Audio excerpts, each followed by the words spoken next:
नमस्कार, स्वागत है आप सभी का। मैं हूं हिमांशु और आप देख रहे हैं हलचल इंडिया। बेबाक खबर, तेज असर। आइए नजर डालते हैं आज की खबरों पर। उत्तर प्रदेश में चल रही माफियाओं और गैंगस्टर अपराधियों के खिलाफ कार्रवाई के चलते बागपत में हिस्ट्री शीटर एवं कुख्यात अपराधी धर्मेंद्र कृठल की संपत्ति कुर्क करने की कार्रवाई पुलिस एवं जिला प्रशासन द्वारा की गई, जिसमें धर्मेंद्र कृठल की 59 लाख रुपए की संपत्ति कुर्क की गई, जिसमें 3 मकान शामिल हैं। दरअसल थाना रमाला क्षेत्र के कृठल गाँव के रहने वाले हिस्ट्री शीटर एवं कुख्यात अपराधी धर्मेंद्र कृठल पर 50 से ज्यादा आपराधिक मामले दर्ज हैं, जिनमें लूट, रंगदारी, हत्या और गैंगस्टर के मुकदमे शामिल हैं। इन्हीं मामलों में धर्मेंद्र कृठल पर आज कार्रवाई करते हुए उसकी संपत्ति को कुर्क किया गया, जिसके चलते गाँव में 2 थानों की फोर्स सहित सीओ और एसडीएम टीम के साथ गाँव में पहुंचे और उसकी संपत्ति को कुर्क किया, जिसमें उसके 3 मकान को कुर्क किया गया, जिनकी कीमत 59 लाख रुपए बताई जा रही है। थाना रमाला में ग्राम कृठल में कुख्यात अपराधी धर्मेंद्र, जिसके ऊपर 49 आपराधिक अभियोग दर्ज हैं, इसके अपराध के द्वारा अर्जित आय के द्वारा ये बनाई गई संपत्ति, जिसकी कुल लागत 59 लाख रुपए आंकी गई है, इसको आज धारा 14(1) गैंगस्टर अधिनियम के तहत जिलाधिकारी महोदया बागपत के आदेश अनुसार इसको सील किया गया है। इसकी हिस्ट्री क्या है धर्मेंद्र कृठल की? कितने मुकदमे दर्ज हैं? इस पे 49 मुकदमे दर्ज हैं और हत्या, बलवा, लूट, रंगदारी इत्यादि के कई मुकदमे इसके ऊपर दर्ज हैं। इसके अलावा कोई कार, कोई बाइक, कोई इस तरह सामान इसके नाम पे मिला आपको जांच के दौरान? आज जो कुर्क की कार्रवाई की गई है, इसके 3 मकान जिसकी कुल लागत 59 लाख रुपए है, वो आज कुर्क किया गया है।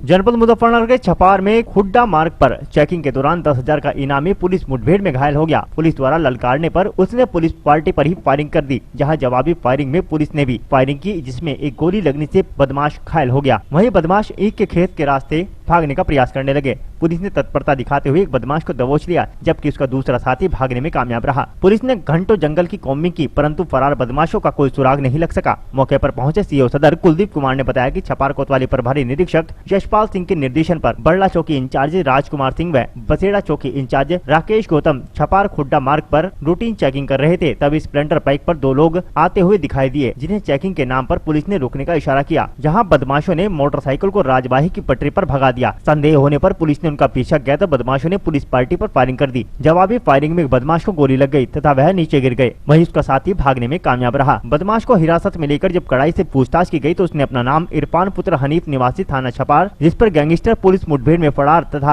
आधा दर्जन से अधिक मुकदमे विभिन्न थानों में पंजीकृत हैं और वह 10,000 रुपए का इनामी है। उसके पास से एक 315 बोर का तमंचा, 2 जिंदा कारतूस व 1 खोखा कारतूस बरामद किया गया है। ये छपार थाने से एक अभियुक्त वांछित चल रहा था, जिसका नाम इरफान सनोफ हनीफ, जो कि बसेड़ा का रहने वाला है। ये धारा 307 के मुकदमे में लगातार वांछित चल रहा था, जिस पर 10,000 का इनाम भी था। पुलिस को आज इसकी सूचना मिली तो जैसे इसकी पुलिस ने घेराबंदी की गिरफ्तारी करने के लिए, तो उसने पुलिस के ऊपर फायर किया, जिससे पुलिस ने जो जवाबी कार्रवाई की तो उसमें इसको पैर में गोली लगी है, जिसको उपचार हेतु अस्पताल भेजा गया है। इसके साथ एक अन्य साथी था इसका, जो वहां से मोटरसाइकिल से कूद कर भाग गया, फरार हो गया। इसके पास से एक बाइक बरामद हुई है, मोटरसाइकिल, और एक अवैध तमंचा 315 बोर का और 2 कारतूस उसमें जिंदा और 1 खोखा इसके पास से बरामद हुआ है। दर्जनों मुकदमे हैं, इस पर दर्जनों मुकदमे हैं। गोकशी के गैंगस्टर जैसे जघन्य अपराध के मुकदमे हैं। बाकी अन्य थानों से या अन्य प्रदेश से भी अगर कहीं मुकदमे हैं तो उसकी भी हम लोग जानकारी कर रहे हैं।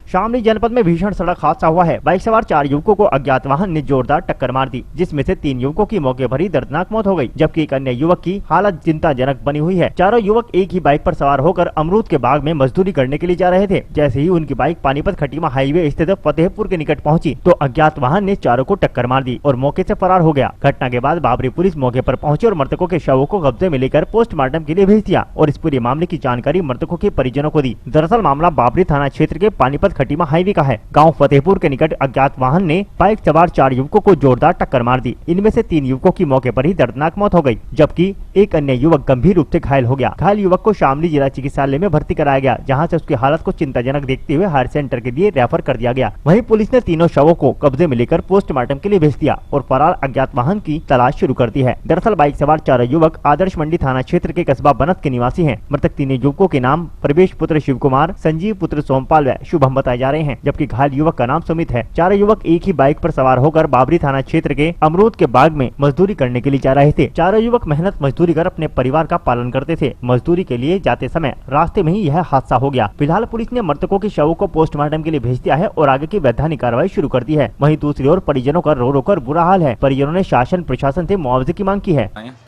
एक्सीडेंट हुआ जी फतेहपुर। अच्छा, कैसे? पता नहीं जिनको कहीं तब बाइक पर थे जी, वहाँ से सब चिकले मिले जी। कितने आदमी थे बाइक पे? 4 थे जी। क्या क्या नाम थे? संजीव, सुमित, परवेश, शुभम। अच्छा, क्या करने गए थे? अमरूद तोड़ने जा रहे जी। अच्छा, जैसे फिर सूचना आपको लगी, क्या पता लगा? सूचना मोटरसाइकिल पर आदमी गया जी, वहाँ पर एक्सीडेंट हो रहा है जी, हमारे तुरंत भागे। वहाँ देख कर आ गए तो हमारे बड़े अच्छा, 4 लोग थे जी। कितनों की मौत हुई है इसमें? 3 के जी। कौन कौन है? संजीव, शुभम, परवेश। और जो गंभीर है वो कहाँ है? मैं अस्पताल में जी। उसका नाम क्या है? सुमित। अच्छा, सुबह किस टाइम की घटना है? 6 बजे की जी।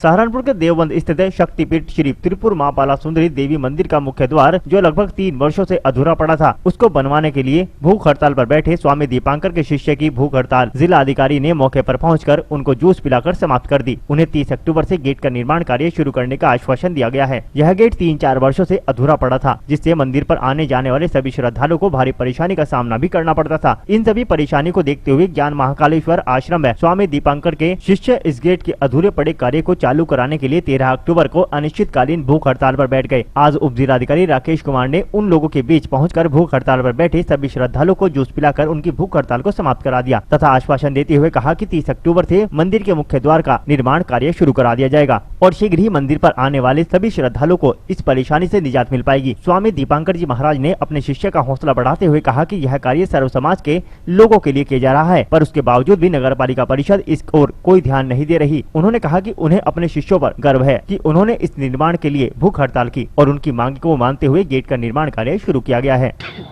ये अनशन जिस मुख्य द्वार के नीचे खड़े हुए हैं उसी मुख्य द्वार को लेकर था। नाराजगी ये थी, पिछले 5 साल से एक ही चीज सुनते थे, तकलीफ होती थी।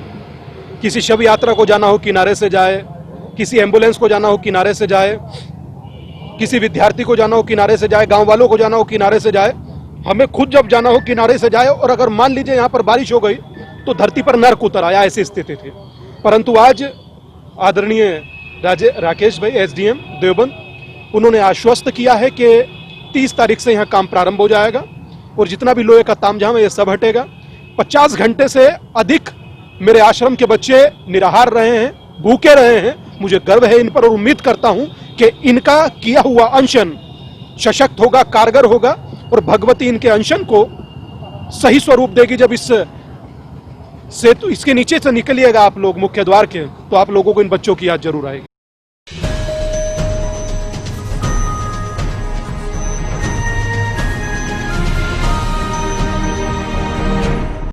जनपद शामली के थाना भवन थाना क्षेत्र के गांव जानीपुर व डेरा सोंजनी में अज्ञात चोरों द्वारा एक ही रात में 6 घरों में घुसकर चोरी की घटना को अंजाम दिया गया। रात लगभग 12 बजे से लेकर 3 बजे तक घटना को अंजाम दिया गया। परिवार के सदस्यों के गहरी नींद में सोने के कारण अज्ञात चोरों ने इसी का फायदा उठाते हुए चोरी की घटना को अंजाम दे डाला। एक मकान से लगभग 25,000 की चोरी की गई है, जिसमें एक सोने का आभूषण में 6,200 रुपए की नकदी और 2 मोबाइल फोन उठा कर ले गए। उसके बाद गाँव के ही दूसरे मकान की दीवार फांद कर घर में घुस गए और 2 मोबाइल फोन व 4,600 रुपए की नकदी चुरा ली गई, जिसके बाद गाँव के ही एक मकान में घुसकर चांदी की 2 जोड़ी पाजेब बैग, गले की चैन और लगभग 25,000 का नुकसान इस मकान में किया है। उसके बाद अज्ञात चोर आसानी से निकलते हुए गाँव के ही दूसरे छोर पर दीवार फांदकर अंदर घुस गए। वहाँ से एक जियो का मोबाइल फोन चोरी किया गया। उसके बाद अज्ञात चोर यहीं पर नहीं रुके, उन्होंने गाँव के ही पास डेरा सोहंजनी में 2 मकानों को अपना निशाना बनाया। एक घर से टच मोबाइल फोन चोरी किया गया, जबकि उसी गाँव के पास एक स्प्लेंडर बाइक को चोर बड़ी ही आसानी से उड़ा कर ले गए। सुबह उठने पर जब चोरी की घटना का पता चला तो गाँव में हड़कंप मच गया। मेरे यहाँ रात को 12 बजे मोबाइल उठा जी। अच्छा, और भी ऊंचा गांव में और भी कुछ घटना हुई जी? गांव में तो कई जगह हो जाए जी, रात में ही। अच्छा, तुम क्या कहाँ थे उस टाइम? जी मैं सो गया। अच्छा, बस और क्या, मुझे और पता नहीं कुछ भी। कितने लोग थे लगभग, तुम्हें नहीं पता? जी रात 12:30 बजे कुछ अज्ञात आदमी घर में घुसे और घर में घुसने के बाद में उन्होंने जो है बैग वैग करेल के मतलब जो है 6,500 रुपये नकद 6200 और जी क्या है 4-5-6 गुंठी थी चांदी की, एक मंगलसूत्र और जी 2 मोबाइल, एक छोटा एक बड़ा। लगभग कितने पैसे? ये 12 बजे के बाद की घटना है, 2 बजे के बीच में। कितना नुकसान हुआ लगभग? नुकसान होगा जी कम से कम 25,000 के करीब। इसकी एफआईआर नहीं किया आपने?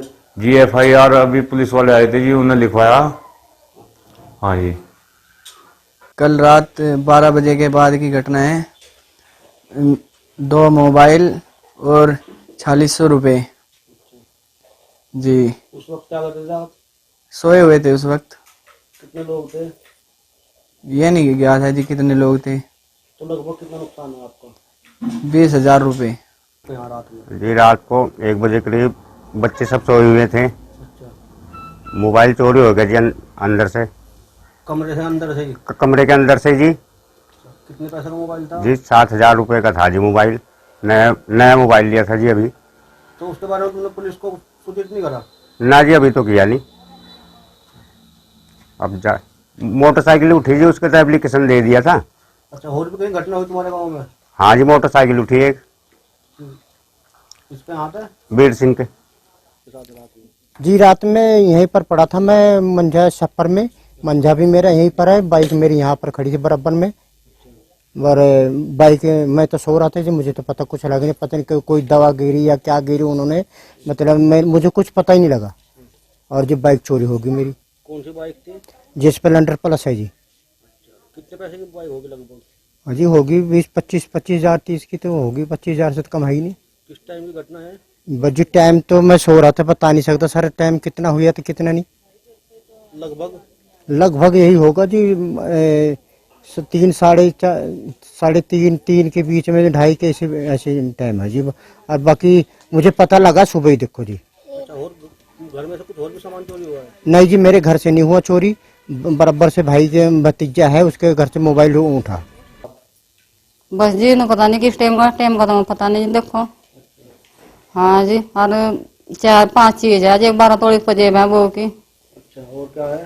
फिर मेरी चैन है जी 6-7 तोड़े की। और क्या है जी? फिर 2 मेरी पोती की है, 2 जोड़ी चैन जी। फिर एक मंगलसूत्र है चांदी का जी। लगभग कितने पैसा का नुकसान हुआ आपका? हो गया होगा 20-25 का जी। तो किस टाइम की घटना है रात में? 12 बजे है, 12 बजे के 1 बजे के बीच में आ जी काम जी। तो उस टाइम आप लोग कहाँ थे? अब बस बच्चे सो रहे थे जी, मैं तो घर ही गई हुई थी जी, देखो मैं तो अभी आई जी। बच्चे सो रहे थे, बहू और लड़का पर सो रहा था जी।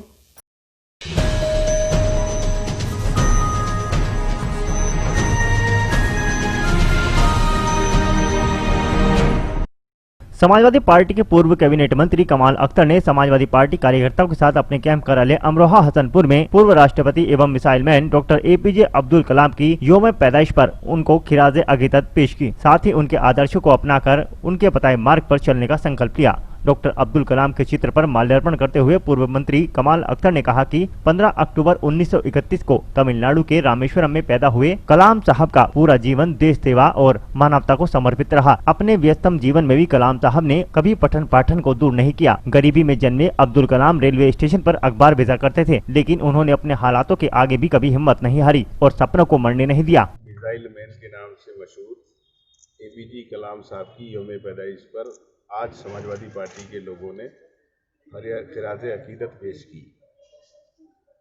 सब लोग जानते हैं कि APJ कलाम साहब अपने आखिरी समय तक देश की सेवा करते हुए इस दुनिया से विदा हुए।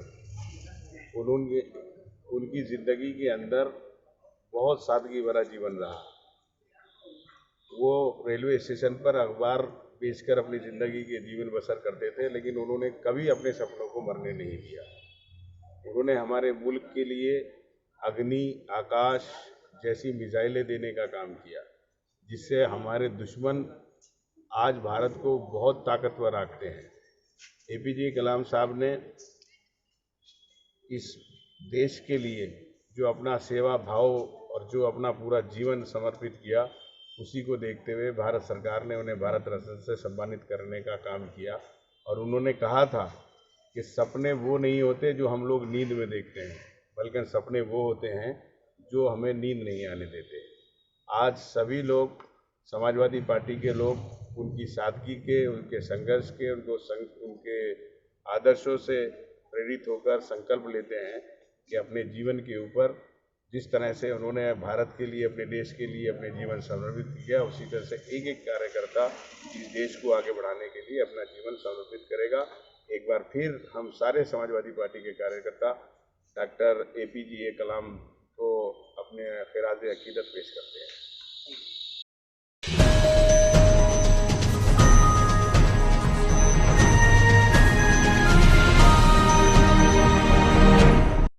अमरोहा के हसनपुर के ओसा माफी में एक ही परिवार के 2 लोगों में जमकर धारदार हथियार चले, जहां दोनों तरफ से 2 लोग घायल हो गए, जिन्हें पुलिस ने मेडिकल के लिए भेज दिया। आपको बता दी, कोतवाली क्षेत्र के गांव ओसा माफी में एक ही परिवार के 2 लोगों में जमकर धारदार हथियार चले, जिसमें दोनों तरफ से 2 लोग घायल हुए। गाँव निवासी प्रीति शर्मा का आरोप है कि यादराम पुत्र रामचंद्र एवं सत्येंद्र पुत्र उमेश शर्मा की खेती एक ही मेड़ पर है, जिसमें मेड़ काटने को लेकर एक ही परिवार के लोगों में जमकर विवाद हो गया और देखते ही देखते चाचा भतीजे में तनाती चल गई, जिससे दोनों तरफ से दोनों चाचा भतीजे घायल हो गए। वहीं कोतवाली पहुंचे दोनों पक्षों के कोतवाली पुलिस ने घायल अवस्था में अस्पताल भेजकर मेडिकल कराया।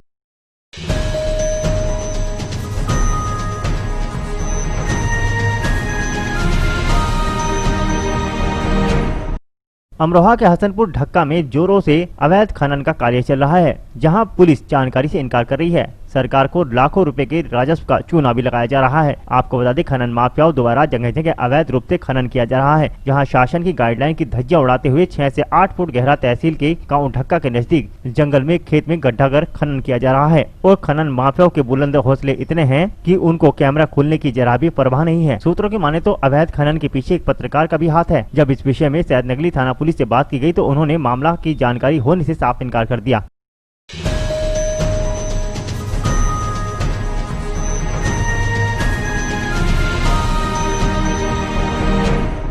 आपको बता दें, तहसील क्षेत्र के कस्बा उझारी में मोहल्ला मंडी निवासी गुफरान पुत्र आफ्ताब की बहन करीब 20 दिन पूर्व बहनोई की हरकतों से तंग आकर अपने मायके उझारी में आ गई थी, जिसके बाद बहन को उसका बहनोई जबरदस्ती ले जाना चाहता था और पूर्व में उसने गुफरान के खिलाफ मुकदमा दर्ज भी कराया था, जिसमें उसने जमानत करा ली थी। लेकिन आज फिर अपनी पत्नी को जबरन घर ले जाने को लेकर गुफरान एवं भांजे महफूज ने गुफरान के घर पर चढ़ाई कर दी और परिजनों को घायल कर दिया, जहाँ पुलिस को मामले की सूचना दी गयी। वहीं पुलिस ने मेडिकल परीक्षण कराने के बाद कार्रवाई शुरू कर दी है।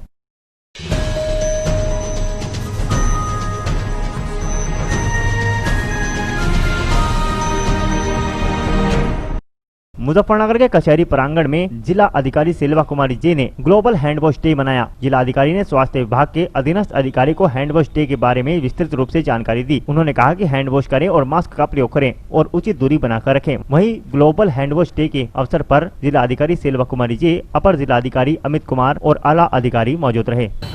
ये विश्व स्वास्थ्य दिवस के अवसर पे आज जो है हैंड वॉश दिवस है और कोरोना वायरस की चेन को संक्रमण को रोकने के लिए हैंड वॉश सबसे महत्वपूर्ण प्रक्रिया है।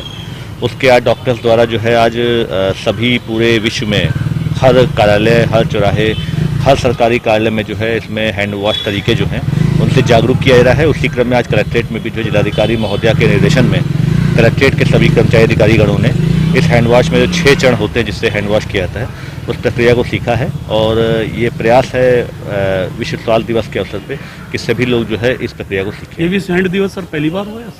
हाँ, अभी पहली बार है। तो कब तक चलेगा सर ये? नहीं, आज था। इसमें सभी अधिकारी कर्मचारियों को सम्मिलित होना था कि वो जो चरण होते हैं हैंड वॉश के उसको सीखें, ताकि वो आगे जो है पब्लिक को अपने घरों में उस प्रक्रिया को बता सकें।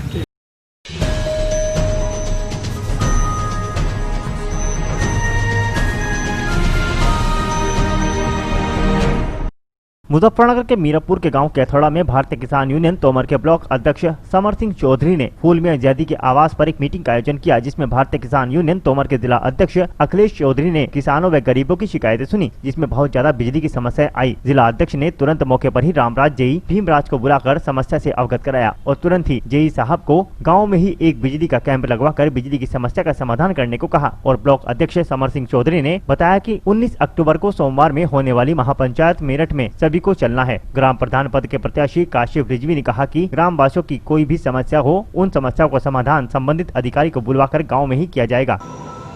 ग्राम कैथोड़ा में काशिफ भाई के अथक प्रयासों द्वारा एक महत्वपूर्ण मीटिंग आज हुई है और इसमें काशिफ भाई ने कहा है सभी ग्राम पंचायत कैथोड़ा के सभी निवासियों को कि जो भी यहाँ की समस्याएं होंगी उनका समाधान संबंधित अधिकारी को बुलाकर ग्राम कैथोड़ा में ही किया जाएगा। और 19 तारीख में भारतीय किसान यूनियन तोमर की एक महापंचायत का आयोजन कर रहा है मेरठ ऊर्जा भवन पर। वहाँ सभी ग्रामवासियों को ज़्यादा से ज़्यादा संख्या में चलने के लिए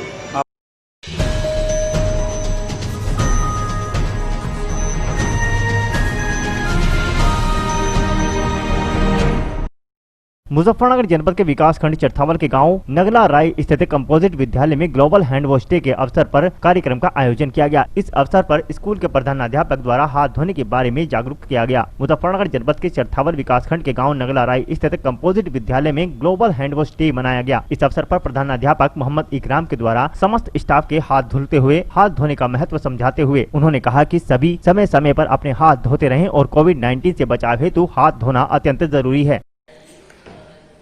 हमारे उच्च प्राथमिक विद्यालय जो एक कंपोजिट स्कूल है, आज इसमें हैंड वॉश डे के अवसर पर सभी अध्यापकों द्वारा, शिक्षा मित्रों और सभी के द्वारा आज हैंड वॉश डे मनाया गया और इस बात पर प्रकाश डाला गया कि यह हैंड वॉश डे की शुरुआत जो है 2008 में स्वीडन में ग्लोबल हैंड वॉशिंग पार्टनरशिप में स्वीडन में आयोजित वर्ल्ड वाटर वीक में इसकी शुरुआत की गई थी।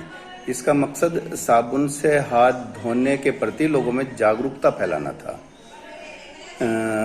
तो इस अवसर पर हमारे स्कूल में आज सभी अध्यापकों ने, चूँकि बच्चों की तो छुट्टी हो रही है और बच्चे तो स्कूल में आ नहीं सकते, इसलिए सभी अध्यापकों ने अच्छे से हैंड वॉश करके step by step hand washing day मनाया और इस मौके पर सभी अध्यापक उपस्थित।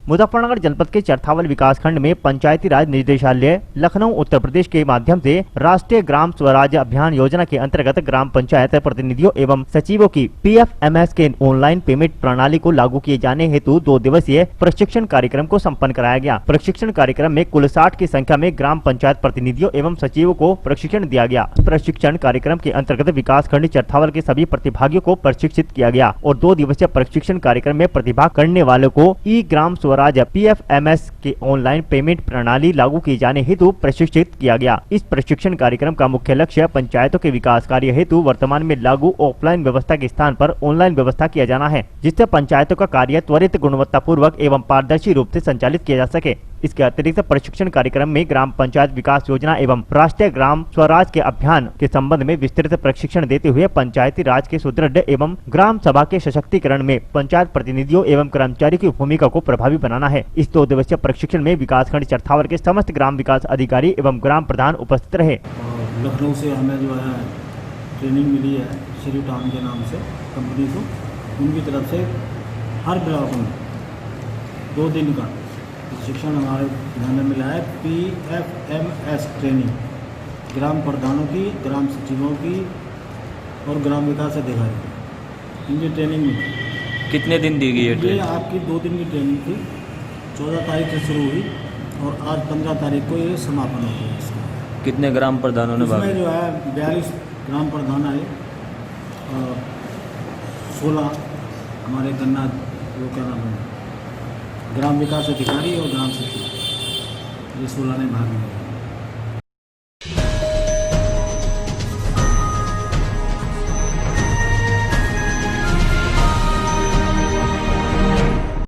बागपत में दिव्यांग शख्स ने होमगार्ड पर उत्पीड़न करने का आरोप लगाया। आरोप है कि दिव्यांग ने होमगार्ड से 1.5 लाख रुपए कर्ज पर लिए थे, जिसमें वह 4 लाख रुपए लौटा चुका है, लेकिन होमगार्ड उससे और पैसों की डिमांड कर रहा है और पैसे न देने पर उसके मवेशी खोल कर ले गया। होमगार्ड के उत्पीड़न से परेशान दिव्यांग एसपी ऑफिस पर पहुंचा और एसपी से होमगार्ड की शिकायत की। घटना बालेनी थाना क्षेत्र के पूरा महादेव गाँव की है, जहाँ अख्तर नाम के दिव्यांग ने बलजोर नाम के होमगार्ड से 1.5 लाख रुपए ब्याज पर लिए थे, जिसमें वह 4 लाख के करीब लौटा चुका है, जबकि होमगार्ड उससे और पैसे की मांग कर रहा है। दिव्यांग ने होमगार्ड पर झूठे मुकदमे में फंसाकर जेल भेजने की धमकी देने का भी आरोप लगाया। होमगार्ड स्थानीय बालेनी थाने में तैनात है, जिस पर उत्पीड़न का आरोप लगा है। वहीं आज दिव्यांग ने एसपी बागपत से शिकायत करते हुए कार्रवाई की मांग की है। इसलिए आ रहे हैं कि हमने 1.5 लाख रुपए लिए थे ब्याज पे 4 साल पहले अपनी बीमारी के लिए।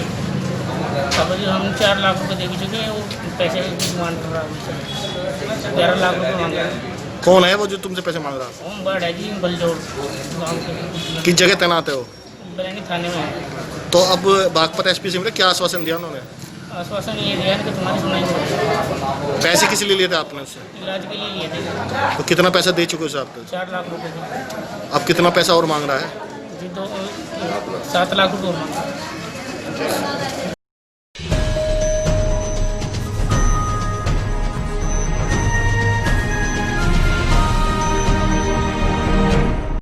मुजफ्फरनगर के बुढ़ाना में भारतीय किसान यूनियन के ब्लॉक अध्यक्ष पंकज सिंह तोमर के नेतृत्व में भाकियू कार्यकर्ताओं ने विद्युत उपखंड अधिकारी कार्यालय पहुंचकर अधिकारियों का घेराव किया, जहां उन्होंने विद्युत संबंधी समस्याओं से संबंधित अधिकारियों को अवगत कराया। जहां उन्होंने किसानों के विद्युत कनेक्शन काटने का विरोध किया। उन्होंने कहा कि बकाये में किसानों को छूट दी जानी चाहिए और किसानों के कनेक्शन न काटे जाएं। यदि कनेक्शन काटे जाते हैं तो भारतीय किसान यूनियन उग्र आंदोलन करने को मजबूर होगी। जी मैं ब्लॉक अध्यक्ष हूँ भारतीय किसान यूनियन तोमर बुढ़ाना से। अब न तो गन्ने का परमिट है बसाना मिल का और न ही बिलों में छूट है और रोज किसान के और मजदूरों के कनेक्शन काटे जा रहे, जिसके विरोध में हमें धरना प्रदर्शन करने को मजबूर कर रहे। सरकार की नीतियों के हम बिल्कुल विरुद्ध है और हम बड़ा आंदोलन बहुत जल्दी 19 अक्टूबर को करने जा रहे एमडी ऑफिस मेरठ। आज किस उसमें इकट्ठे हुए आप? आज इस उसमें इकट्ठा हुए। कल से हम एसडीओ साहब से लगातार बात कर रहे कि किसानों को या तो हफ्ते 10 दिन महीने का समय दे दिया जा, नहीं तो जो इन पर पैसा है उस पर इन्हें छूट दे दी जा। अगर छूट मिल जा तो हम अभी से जमा कर दे और छूट नहीं मिलती तो हमें समय मिल जा, लेकिन ऐसा कुछ नहीं हो रहा। सरकार बिल्कुल अपनी नीतियों से बिल्कुल अंग्रेजों वाली नीति हमारे ऊपर लगाना चाह रही। किसान मजदूर का शोषण बिल्कुल पूरी तरह से करना चाह रही है और हम इसका पुरजोर विरोध करेंगे। इसमें हमें चाहे सड़क जाम करनी पड़े, बिजली घरों को घेरना पड़े, एसडीओ दफ्तरों को घेरना पड़े, जहां तक भी हमारे पास होगा हम संघर्ष करेंगे, आंदोलन करेंगे। ऐसा हम बिल्कुल नहीं होने देने के।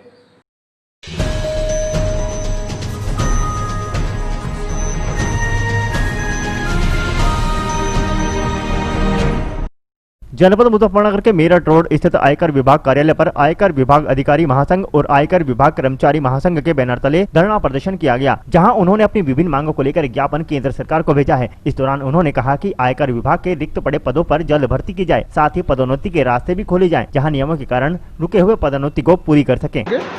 हम लोग आज से अपने धरना प्रदर्शन और एजिटेशन प्रोग्राम की शुरुआत कर रहे हैं। हमारी ये मांग है जेसीए की कि सीबीडीटी कुछ काफ़ी टाइम से हम कहने के बावजूद भी हमारी जो 10-15 मांगे हैं उनको पूरा नहीं कर रही है। तो उसी के तत्वाधान में आज से हमने अपने एजिटेशन प्रोग्राम की शुरुआत की है। आज रिले हंगर स्ट्राइक है। हमारे जितने भी ऑफिस बियरर हैं और जो सामान्य सदस्य हैं वो सुबह से भूख हड़ताल पर हैं और शाम तक वो निर्जल और निरअन्न के रहेंगे। हमारी जो मुख्य मांगे हैं वो ये है कि जो कैडर रिस्ट्रक्चरिंग हमारी होती है रेगुलरली, वो पिछले काफ़ी लंबे टाइम से पेंडिंग है। उस वजह से हमारे लोगों के प्रमोशन नहीं हो पा रहे हैं, स्टैग्नेशन उनके करियर में आ गया है।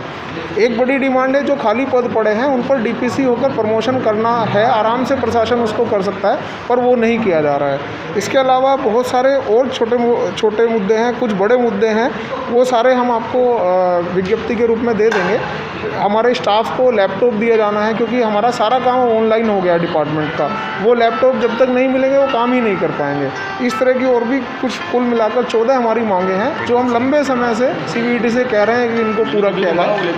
हाँ बिल्कुल, इन्हीं मांगों को लेकर हम धरने पे हैं और ये केवल शुरुआत है। मांग पूरी नहीं होगी तो आगे एजुटेशन और बढ़ता जाएगा। एजुटेशन हमारा तब तक नहीं रुकेगा जब तक कि हमारी सारी मांगे पूरी नहीं कर देता।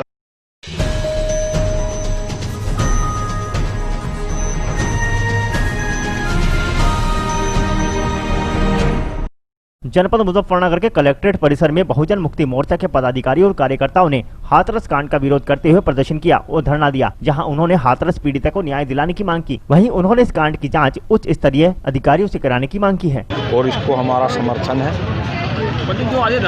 आज धरना इसलिए है कि जो मनीषा की हत्या हुई है और जो CBI जो जाँच की इन्होंने आदेश दिए हैं, हम जो है हमारी ये मांग है कि सुप्रीम कोर्ट की देखरेख में हो इसकी जांच, क्योंकि CBI तो केंद्र का तोता होती है, वो जिस दर मोड़ दे उधर मोड़ जाती है। और जो उत्तर प्रदेश में हत्याएं, लूट, अपहरण और बलात्कार हो रहे हैं, सरकार पूरी तरह हर तरीके से फेल है। उत्तर प्रदेश में राष्ट्रपति शासन लगना चाहिए हमारी मांग। कब तक चलेगा हमारा? जब तक भी ये मनीषा के और जो हत्यारे को फांसी नहीं लगती और जो और भी बलात्कार हो रहे हैं और ये लूट हो रही है, हत्या हो रही है, जब तक ये बंद नहीं होती हमारा आंदोलन जारी रहेगा।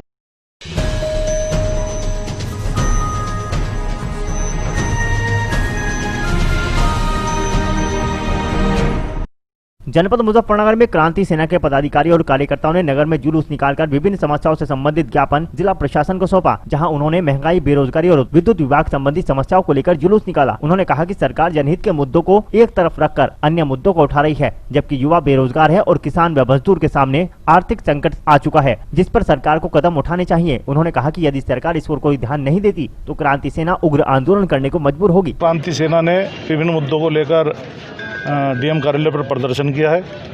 इससे पहले कार्यालय पर सैकड़ों लोगों की उपस्थिति में बैठक का आयोजन हुआ है और आज के प्रदर्शन में मुख्य रूप से किसानों के हित के मुद्दे उठाए गए हैं। जो बेरोजगारों की बढ़ती संख्या है उसको लेकर आवाज़ उठाई गई है। इसके अलावा लॉकडाउन के दौरान जो ब्याज का बोझ व्यापारी वर्ग, किसान वर्ग और हर तरह के नागरिक के ऊपर है, उसे समाप्त करने की बात की गई है। बिजली विभाग जिस तरीके से बिजली बिलों में भारी अनियमितता बरत रहा है, बिजली बिलों को कई गुना बढ़ाकर उपभोक्ताओं को भेजा जा रहा है, ये हमारी मुख्य बिंदु है। और इसमें आज क्रांति सेना के सैकड़ों लोगों ने कार्यालय से इकट्ठे होकर जुलूस के रूप में DM कार्यालय पर प्रदर्शन किया है। हमारा मानना है केंद्र और प्रदेश सरकार जन विरोधी कार्यों में लिप्त है। कोई भी कार्य जनहित का नहीं हो रहा है, केवल चीन, पाकिस्तान जैसे मुद्दों पर लोगों का ध्यान आकर्षित कराकर मुख्य मुद्दों से जनता का ध्यान भटकाया जा रहा है। आज बेरोजगारों की संख्या दिन प्रतिदिन बढ़ रही है, गन्ना किसान दुखी हैं, आम जनता दुखी है, बेरोजगार लोग आत्महत्या कर रहे हैं, रोजगार की तरफ कोई ध्यान नहीं है, कानून व्यवस्था पूरी तरह ठप हो चुकी है, प्रतिदिन रोज बलात्कार, हत्या, लूट की घटनाएं हो रही है, लेकिन सरकार के कानों पर कोई जूर नहीं रही है। और विपक्ष भी एक मूक दर्शक की भांति उसका व्यवहार हो गया है, कोई आवाज़ उठाने वाला ही नहीं है। लेकिन क्रांति सेना हर जिले में इन मुद्दों को उठाएगी और चाहे वो सरकार के खिलाफ हो, केंद्र सरकार के खिलाफ हो या प्रदेश सरकार के खिलाफ हो, जनहित में क्रांति सेना का कार्यक्रम जारी रहेगा और भविष्य में भी अन्य जनपदों में मजबूत तरीके से इस कार्यक्रम को चलाया जाएगा।